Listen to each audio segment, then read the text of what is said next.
Hi, I'm Jason Freeman. I'm originally from South Dakota. If you listen closely, you might be able to pick that up in my unique accent.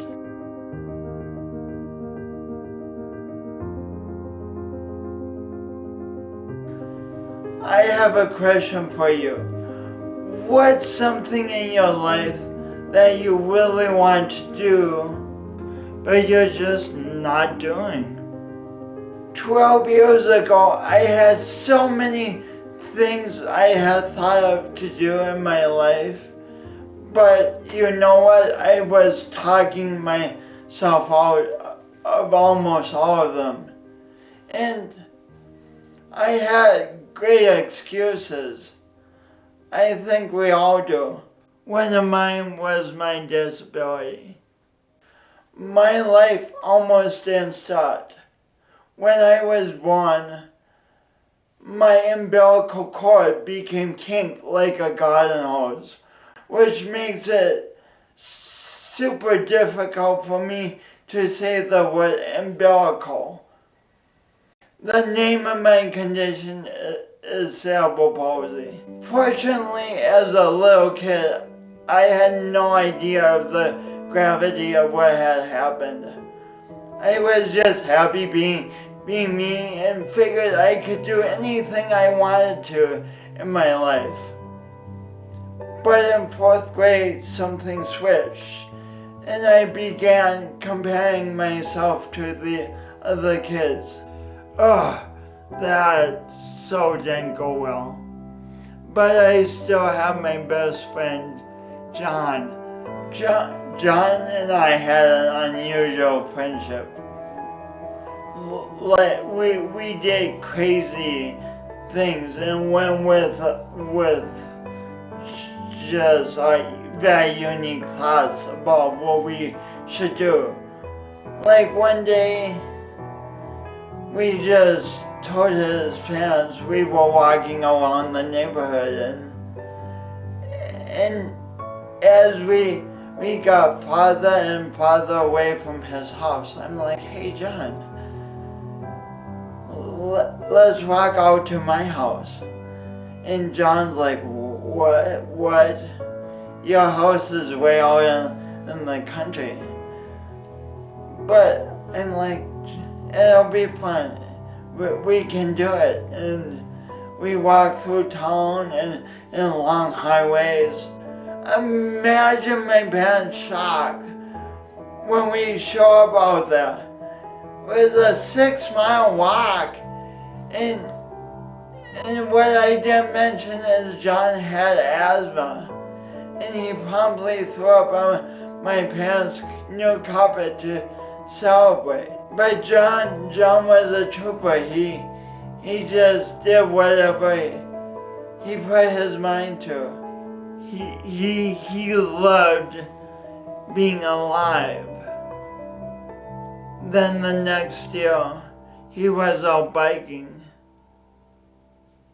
and got hit by a car and died. I was devastated. What was I supposed to do without my best friend? I was always an oddball, but now I was an oddball without another oddball. I became super critical of everything. Suddenly, the life that had seemed so abundant when I was young looked like problem after problem after problem. And the biggest problem I found was me. I attempted to take my own life. But during the process, I realized I had a deep desire to live. And I called for help. Never be ashamed to ask for help. It can save your life. Back to 12 years ago, one day I was minding my own business and my aunt and uncle said Jason, you should try yoga. We think it would help you. What?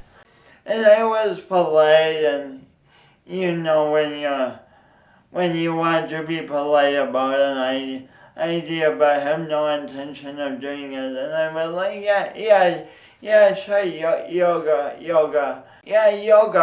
Yeah, sure. But in the back of my mind, I was like, no way.